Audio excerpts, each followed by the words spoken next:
Hi everybody, this is Chad the Gaming Dad here on Dad's Games, and today we're going to be taking a look at some of the games that I picked up at Retro Exchange Cleveland. It was a small retro gaming convention that they had in Cleveland back on March 26th, a few Saturdays ago. So I got some Atari games and I got some NES games. Nothing that's really going to be crazy as far as like rarity or anything like that goes, but there's a couple in here I was looking for and some that I found that they're actually pretty good. So let's go ahead and get started. First up, we have the Atari games. So there's 4 Atari games that I picked up that weekend. The first one I got is this bad boy right here, Spider-Man. Now Spider-Man, he's just a basic Atari game. Really, there's only one screen. You just keep climbing up the building, The hard part about this one is you have to aim your web, and if you land it on anything other than building, you fall down. You fall down 3 times, you're dead.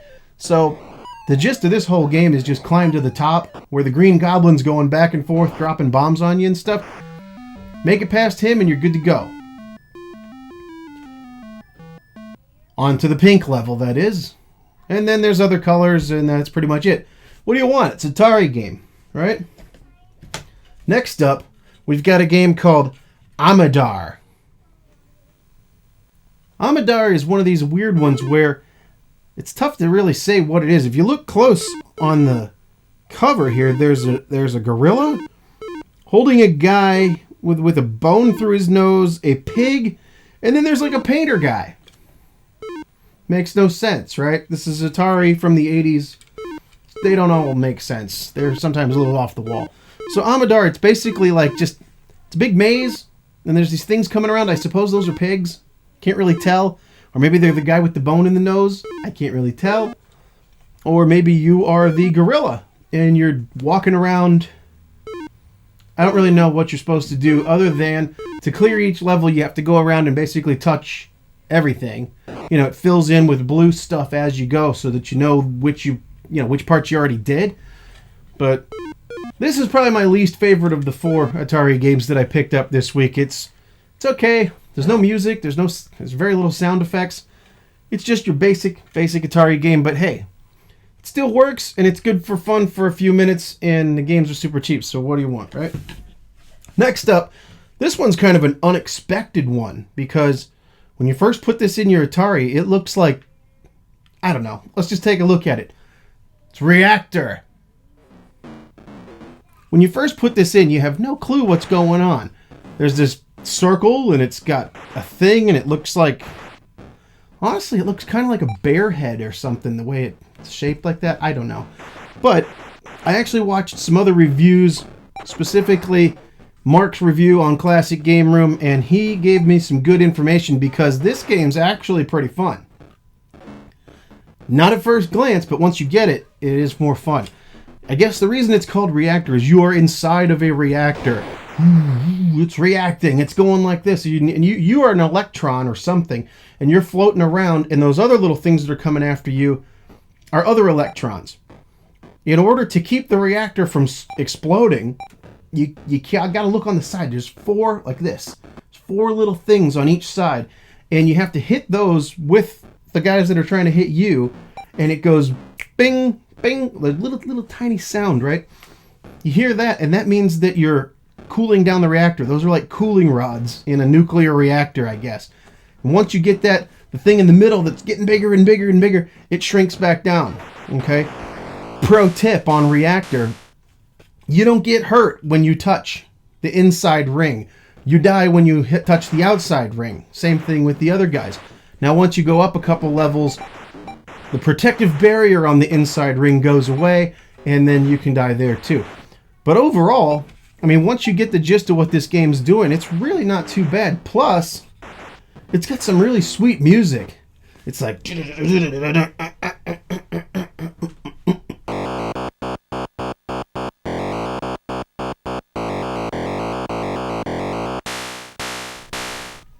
of reminds me of dubstep a little bit. Let's get that going here. Dubstep it up.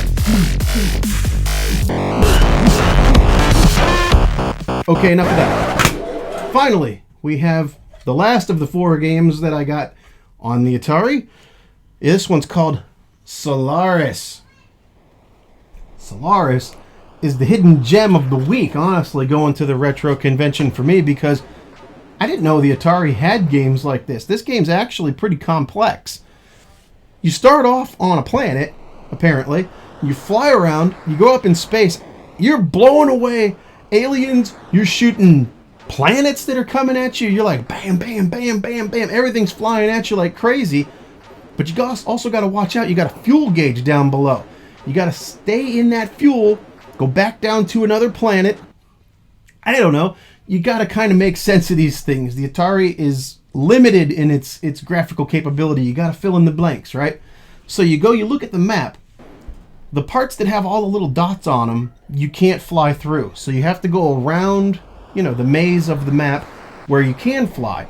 And each different icon, I don't know what they all are yet. It would be something cool to look up. Maybe there's a wiki on it or something like that. But you go ahead and you take a look at it. You find each section is either another planet or a group of bad guys. There's different kind of bad guys that you have to fight in space when you get there. Or if it's a planet, you go down to the surface and you fly left and right, picking up civilians or other people from your army. I don't really know. But the really cool part, the part you gotta watch out for, is there's these like pink square things, almost looks like Star Fox. You gotta fly into there, you kind of go boop, boop, you bounce around a little bit, fly in there, and then you fill up with your gas and you're off for some more. This game's fun. I could play this one all day. That one's a good game. And then there's even some sections where if you play it long enough, it starts throwing different things at you. There was like a trench run section that I was playing. I don't know where that came from, but all in all, the old 4 for 10 or whatever it was for these Atari games, well worth it. Absolutely well worth it. Good stuff. Okay, so now we move on to, there's 6 NES games that I got. 6 NES games. So let's start off with the first one. First one being, now this is a game that I found at the flea market really cheap a while back. And I took it home, and it's a real bummer. It doesn't happen that often, but every now and then you get something at the flea market, you take it home. No matter how much I cleaned it up, that thing was not going to play, and it didn't. So I finally was able to go ahead and get myself a copy of Battle Chess. Now, this isn't doing anything new. This is Battle Chess, and it's basically just chess. That's it. If you're really, really good at chess, you could probably beat this game, because I can't imagine that the programming that's in there is like, Big Blue or anything like that. This is just a basic game of chess. But the cool thing and the hook in this game is that when the different pieces go to overtake each other, it cuts away into a cutscene where you get to see the two pieces battle it out.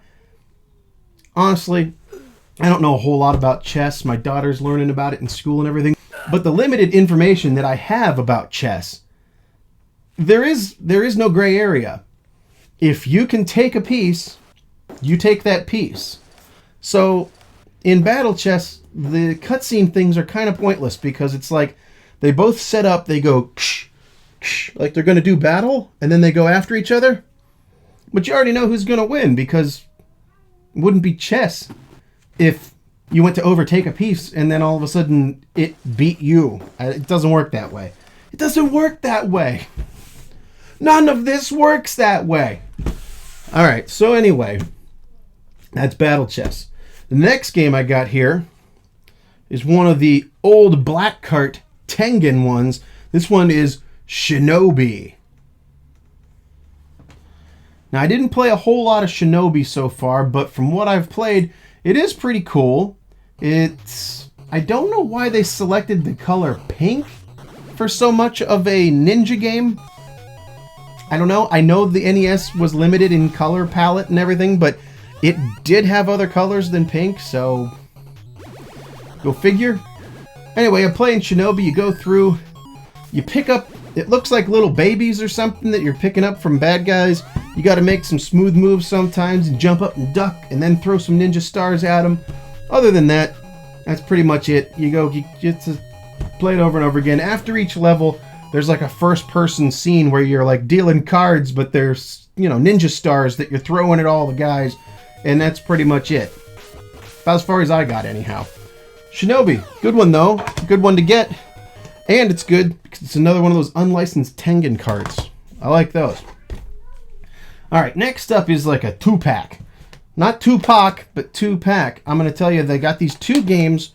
We're going to do a 2-for-1 here. I got these 2 games at the same time from the same vendor simply because I had my kids with me. I am Chad the Gaming Dad. So when we were at this convention, I brought my kids along, and they were having a good time. I mean, we're searching through games and stuff, and then off to the side they had Duck Hunt, and there was a Mortal Kombat playing on a Genesis too, but they didn't play that. They were way into Duck Hunt. In fact, when we came home, I had to hook up the NES to an old CRT TV for them because they wanted to shoot those ducks. And even my 2-year-old son, he tried to shoot the dog too. Okay, so the kids were with me and we were taking a look at these, and my daughter, she's into some of this stuff. She really likes Peter Pan, and then I saw this Barbie game. That's right, I picked up the infamous Barbie, and I also picked up Fox's Peter Pan and the Pirates. Peter Pan and the Pirates. Check this out. It's made by THQ. See that? Wow. This must have been one of their early games before they went out of business, huh? So anyway, if you've seen any of the Angry Video Game Nerd episodes or whatever, you probably saw the one where he talks about Barbie. Really nothing new to see here. This is not the best game in the world. You're Barbie. You just walk along in a random, I guess it's Barbie's dream. You're walking around and there's these random things and you just basically try to get to the end, but it's got some pretty bad gameplay, pretty bad controls, and yeah, it's Barbie. But okay, another one for the collection that I didn't have. And, you know, my daughter might play it a few times and it's fun for a laugh, so pick it up, right? Wasn't very much money. None of these were very much money. That's what I'm trying to tell you. I like to pick up the cheap ones that you can just play and have fun with without breaking the bank, okay? The other one, Fox's Peter Pan and the Pirates, I'm not really sure what they were trying to get at with this one, but it's sort of a platformer, and you just walk like most Nintendo games from left to right, and you throw, I think he's got a little knife, stab some guys. It gets kind of crazy, though. There's a button press that I'm not really sure exactly what you do. I think it's like twice up or something, and he can fly, he can fly, he can fly. He's flying all over the place. At one point I was playing the game, and Peter Pan just took off like, I don't know, it's like flying all over the place. It was crazy. What you gonna do, right? Peter Pan and the Pirates. Another one for the collection, but, you know, it's cool. So here we go. We got another one for the NES. Now this one is anybody's guess on how to say this. I'm going to go with Xexys. Or Xexys. Or Xexys. Or Xixers. I'm not really sure, but it's a Hudson Soft game, and it actually isn't too bad. You're a little guy, and you go running across the screen. There's bad guys to shoot. You can jump. It's, like I said, none of these games I've played a whole ton, but Xexys is not bad, and you have to get this one if you see it, just because it's called Xexys or whatever. I mean, it's pretty cool. Plus, I don't know if they meant to do this or not, but I'm walking along in Xexys, and I'm shooting the bad guys, and then it's like I'm walking past a whole bunch of little Hitler heads. Don't know why there's a bunch of Hitler heads in Xexys, but they're there. They're there. Alright, which leads us to our last NES game. Another game with a weird name. I've heard it called a few different things, but I'm going to go with Faxanadu. Faxanadu. Yeah. I heard that it stands for, you know, Famicom Xanadu. Still doesn't really tell me much. Famicom Xanadu. Whatever. So, anyway, this game was very similar to Zelda 2, where you walk around and you go from town to town and you talk to people. I mean, there's some like straight rip-off sections. I'm not sure which one came first. Let's see, this one's 1988. I'm not exactly sure when Zelda 2 came out, but I bet you it was not after this one. I think it was before. So, anyway, in fact, Xanadu, it's a great big open world, kind of an RPG thing, but it is action-based, so it's kind of like your Zelda 2, where you actually have to walk through the town, talk to the different people, and then you actually have to fight the monsters and things as you go. The funny thing about this one is, you know, every game has to come up with their own take on money. whether they want to be called, you know, rupees, or if they want to be called just coins, or whatever. This one's called Golds. Golds. And it's just looks funny to me when you're reading it. And the guy's like, you must buy this with 200 golds. Yeah, let me get you my golds. Hold on a second. I don't have enough golds for you, pal. So go ahead and save up your golds to play some Faxanadu. And go ahead and... It is pretty cool. It's a cool game. You have to buy all of your stuff and level up. And when you get killed, you do go back pretty far. So it is pretty hard, too. But I'm sure once you get the hang of it... Again, I've only kind of tried these out. I just got them at the convention. Just wanted to share that with you guys real quick. The Cleveland convention was pretty cool. Like I said, it was a small place. Not real big. You know, but a really great showing with lots of vendors there to get stuff from. And they had some more expensive things. Some hard to find things. I even got to talk to Grimsie 42 for a few minutes. He was sitting there selling some of his stuff.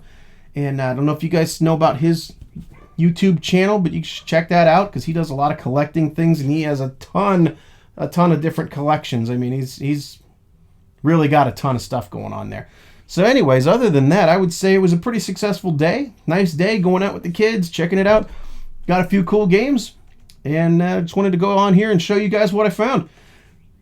We'll see what we find next time. The weather is getting a little bit better outside. Almost time for the flea market. Time to go out and have some more misadventures pretty soon. But that's all I got for this episode. Hope you guys liked it. If you did, go ahead and give me a thumbs up, a like. Maybe some comments down below if there's some things that, you know, that I need to know about these games that I don't already know that maybe I missed out on. And, you know, like if you know some secrets to Faxanadu or Xexys or something like that, let me know down in the comments. Love to hear from you guys. But until next time, remember everybody, you never outgrow video games. I am Chad the Gaming Dad, and this is Dad's Games. Thank you for watching, and so long, everybody.